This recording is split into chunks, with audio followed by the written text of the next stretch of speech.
If your cat is hiding more than usual, if they've stopped jumping onto the couch, if they're suddenly grumpy when you touch them, please don't scroll past this video, because what you're about to see could be the difference between catching a serious problem early and realizing far too late that your cat has been silently suffering for months.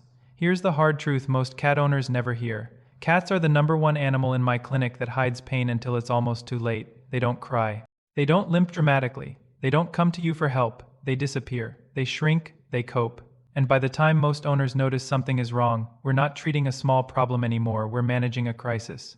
In the next few minutes, I'm going to walk you through the 7 signs of pain in cats that vets like me beg owners not to ignore. Some of these will surprise you. One of them, number 5, is the sign I see missed the most often, and it's often the earliest warning of something serious. So stay with me, because if your cat is showing even 2 of these signs right now, you need to know what to do tonight. Let me tell you something I wish every cat owner understood from the day they brought their kitten home. Cats are not small dogs. They don't express pain the way dogs do. They don't yelp. They don't whimper at your feet. They don't drag us or leg across the living room floor asking for sympathy. Cats evolved as both predators and prey. In the wild, showing weakness meant becoming someone else's dinner. So over thousands of years, they developed one of the most sophisticated pain-masking instincts in the entire animal kingdom, and that instinct. It didn't go away just because they now live on your couch. In my clinic, I frequently see cats brought in for what the owner describes as just slowing down a little or getting older, and within minutes of an exam, I'm finding severe dental disease, advanced arthritis, urinary blockages, or even tumors. These are cats who were eating, purring, greeting their owners at the door, and still in significant pain. Most owners don't realize that by the time a cat is obviously limping or obviously crying out, the pain has usually been building for weeks, sometimes months. What we're looking for, what you need to learn to spot, are the quiet signs, the subtle shifts, the tiny changes in behavior that seem like nothing but mean everything. And here's the part that keeps me up at night as a veterinarian. Most of these signs are things you can see from across the room. You don't need a stethoscope. You don't need blood work. You just need to know what to look for. But here's the catch, and this is where most cat parents get it wrong. They wait. They tell themselves, maybe she's just tired. Maybe he's just moody today. Maybe it's the weather. I'm going to show you exactly why that waiting game is the most dangerous thing you can do for a cat in pain, and I'm going to give you a simple at-home method, one specific thing you can do this week that will help you catch these signs before they become emergencies. But first, let's go through the 7 signs, and I want you to think carefully, really carefully about your own cat as we go. Sign number 1, changes in grooming. A healthy cat grooms itself constantly, sometimes up to half of its waking hours. So when grooming changes, it's almost always meaningful. There are 2 directions this can go, and both matter. The first is under grooming. You'll notice a coat that looks greasy, matted, or clumpy, especially along the back, the hips, or the base of the tail. That's usually a cat who can't physically reach those areas anymore. And 9 times out of 10 in my exam room, that cat has arthritis in the spine or hips that no one caught. The second is over-grooming in one specific spot. A bald patch on the belly, a raw area on a leg, fur that's been licked so thin you can see pink skin underneath. Cats do this because licking releases natural painkillers in the brain, endorphins. So when a cat licks the same spot obsessively, they're often self-medicating pain in that exact location. Bladder pain, joint pain, skin pain. Think about your cat right now. When was the last time you actually ran your hands along their back and hips? Not petted them, really felt them? Sign number 2, hiding or withdrawing. This is the classic one, and it's the one owners dismiss the most. A cat who used to sleep on your pillow but now spends the day under the bed. A cat who stopped greeting you at the door. A cat who found a new favorite spot, and that spot happens to be behind the washing machine or inside a closet. That's not a personality change. That's a cat trying to be invisible. In the wild, a sick or injured cat isolates itself to avoid predators. Your indoor cat still has that instinct hardwired in. When they hurt, they hide. Now stick around, because the next sign is the one vets worry about the most, and it's the easiest one to miss if you're not paying close attention. Sign number 3, changes in posture and movement. Watch how your cat sits. Watch how they walk. Watch how they jump or don't. A painful cat often sits in what we call a hunched position, shoulders up, head lowered, feet tucked tightly under the body, almost like they're bracing themselves. Healthy, comfortable cats stretch out. They flop, they sprawl in sunbeams. A painful cat may also hesitate before jumping onto the couch, the bed, or the windowsill. Maybe they used to leap up in one smooth motion and now they pause, stare at it, gather themselves, and only sometimes make the jump, or they take the stairs, the ottoman, then the arm of the couch, then the cushion. Owners often tell Me, oh, she's just being lazy. No, she's not lazy. She's calculating whether that jump is going to hurt. Here's a real scenario from my clinic just last month. A woman brought in her 9-year-old tabby because he'd gotten mean. He was hissing when she picked him up, swatting when she brushed him. She thought he was just getting old and grumpy. X-rays showed severe arthritis in both elbows. This cat wasn't mean. He was in pain every single time she lifted him, and he'd been trying to tell her for over a year. Sign number 4, changes in appetite or drinking. This one seems obvious, but it's trickier than most people think. Yes, a cat that suddenly stops eating is a red alert emergency.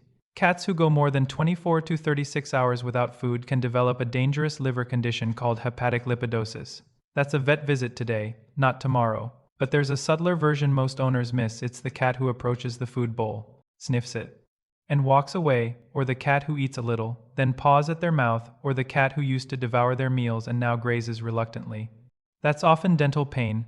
Cats have some of the most painful dental conditions of any pet, including something called tooth resorption, where the tooth literally dissolves at the root. It's excruciating, and it's incredibly common.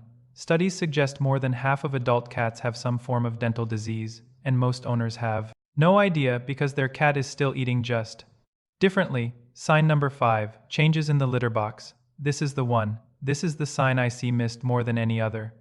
If your cat is going in and out of the litter box repeatedly, if they're straining, if they're crying while urinating, if you're finding small amounts of urine outside the box on rugs, in the bathtub, on cool tile, please listen carefully. That is a medical emergency until proven otherwise. In male cats especially, this can indicate a urinary blockage, a condition that can become fatal within 24 to 48 hours if left untreated. The bladder fills, cannot empty, and toxins back up into the bloodstream. I have lost cats to this. Not because the disease isn't treatable, but because owners waited one day too long, thinking it was constipation or a behavior problem. And here's what makes it worse. Cats with urinary pain often stop using the litter box altogether because they associate the box with the pain, so owners get frustrated. They think the cat is being spiteful. They punish, they rehome. Please, if your cat's bathroom habits have changed even subtly, get them checked. Today, if you can. Sign number 6, changes in temperament. A sweet cat who suddenly hisses when you pick them up. A cuddly cat who now flinches when you touch a specific area. A social cat who's become withdrawn or conversely unusually clingy. Pain changes personality every single time. I always tell new clients, your cat isn't being difficult. Your cat is communicating in the only way they know how. Pay special attention to reactions when you touch specific areas: the lower back, the belly, the base of the tail, the mouth. A quick tail flick, a low growl, ears going flat, or a sudden turn of the head toward your hand, those are all pain signals. And sign number 7, changes in breathing or facial expression. This one requires the closest observation, but it's incredibly telling. A cat in pain often has a subtly different face. The eyes may squint slightly, the ears may sit lower or rotate outward, like little airplane wings. The whiskers may push forward tensely instead of relaxing to the side. The muzzle may look tight. Veterinary researchers have actually developed something called the feline grimace scale, a scientifically validated tool that measures exactly these facial changes. It's used in hospitals worldwide, and here's what's remarkable: once you know what to look for, you can spot it from across the room. Fast, shallow breathing at rest or open mouth breathing when your cat hasn't just been exercising is another critical sign. Cats should almost never breathe with their mouth open unless they're extremely stressed or in respiratory distress. That's an emergency. Pause. Now you've heard all 7 signs, but knowing them isn't enough, because here's what I promised you at the beginning, the specific thing you can do starting tonight to catch these signs before they turn into emergencies. I call it the weekly wellness check, and it takes about 3 to 5 minutes. Every cat owner should be doing this once a week, same day, same time, if you can, maybe Sunday evening while you're watching TV. It's the single most powerful thing you can do to catch pain early in a cat. Here's exactly how to do it, step by step. Step 1, the watch. Before you even touch your cat, just observe from across the room. For 60 seconds, is your cat sitting in a relaxed, stretched out position or hunched and tucked? Are the eyes soft and half closed or squinted and tense? Are the ears forward and relaxed or rotated out to the sides? Is the breathing slow and quiet or fast and shallow? Write down anything that looks different from last week. Your phone's notes app works perfectly. Step 2, the gentle touch. Start at the head and work your way down, slowly, calmly, talking softly the whole time. Run your hands along the jaw. Is there any swelling, drooling, or bad breath? Peek at the gums. If your cat allows, they should be pink, not white, red, or yellow.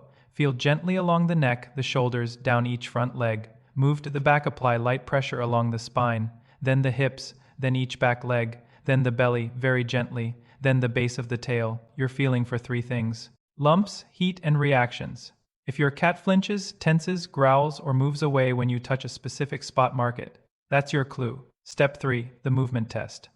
Encourage your cat to walk across the room. Toss a toy, rustle a treat bag. Watch how they move. Are they walking evenly or favoring a leg? Are they jumping normally or hesitating? Are they stretching fully when they stand up or moving stiffly? Compare it mentally to how they moved 3 months ago, 6 months ago. That's where subtle arthritis reveals itself. Step 4. The litter and bowl log. Once a week, take 30 seconds to actually look. Count the clumps in the litter box. Most healthy cats produce 2 to 4 urine clumps per day. Check the size. Massive clumps can mean excessive drinking. Tiny clumps or none at all can mean a blockage. Check the food bowl. Is your cat finishing meals? Grazing? Leaving food behind? Step 5. The trend, not the moment. This is the most important step, and it's the one most people skip. 1 weird day doesn't mean a crisis, but 3 weird days in a row or the same subtle sign appearing week after week, that's your signal. That's when you call your vet. Cats don't get sick suddenly. They get sick slowly and then all at once. Your job as their advocate is to catch the slowly part. If you do this weekly wellness check consistently, I promise you will catch problems months earlier than the average owner. You'll walk into my clinic saying, something is off. I don't know what, but something changed this week. And that sentence, that exact sentence, is what saves cats' lives.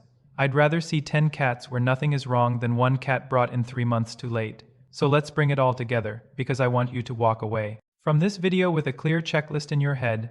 The 7 signs, one more time: changes in grooming, either too much in one spot or not enough overall, hiding or withdrawing from the family. Hunched posture, hesitation before jumping, stiff or altered movement. Changes in appetite or drinking, including the subtle ones, like approaching the bowl and walking away. Changes in the litter box, straining, frequent trips, urinating outside the box. Treat this as an emergency until your vet says otherwise. Changes in temperament. A sweet cat becoming grumpy or a grumpy cat becoming withdrawn. And subtle changes in facial expression or breathing: squinted eyes, flattened ears, tense whiskers, or fast, shallow breaths. Now, here are the mistakes I see over and over that I'm begging you not to make. Do not chalk it up to age. He's just getting older is the phrase that delays more diagnoses in my clinic than any other. Aging is not a disease. Pain is not a normal part of getting old. If your senior cat is slowing down, there is almost always a treatable reason, and we have more tools than ever to manage it. Do not give human pain medications ever. Not Tylenol, not ibuprofen, not aspirin. Common human painkillers can be fatal to cats, sometimes from a single dose. Cats metabolize drugs completely differently than we do. If your cat is in pain, the answer is your veterinarian, not your medicine cabinet. Do not wait to see if it gets better. With cats, the general rule is this: if you've noticed a change, it's been going on longer than you think. Cats hide symptoms until they can't anymore. By the time you see it, they've likely been coping for weeks. And finally, trust your gut. You know your cat better than anyone. If something feels off, even if you can't explain it, that instinct is worth listening to. I have had more owners than I can count say, I just knew something wasn't right, and they were right, every single time. If this video helped you see your cat with new eyes tonight, do me one small favor. Subscribe to the channel so you don't miss the next warning, because these videos aren't just content, they're the same conversations I have every day with worried pet parents in my exam room, and I want them to reach as many cats as possible. In the next video, I'm going to walk you through the specific foods and daily habits that quietly damage your cat's kidneys over time, one of the leading causes of preventable illness in cats over 7 years old. You do not want to miss that one. And after that, we'll cover the litter box changes that predict serious illness weeks before any other symptom shows up. Tonight, go find your cat, sit with them for a few minutes, watch them, really watch them. Then run your hands gently down their back, their hips, along their sides. You might just catch something that saves their life. I'll see you in the next one. Take good care of them. They're counting on you.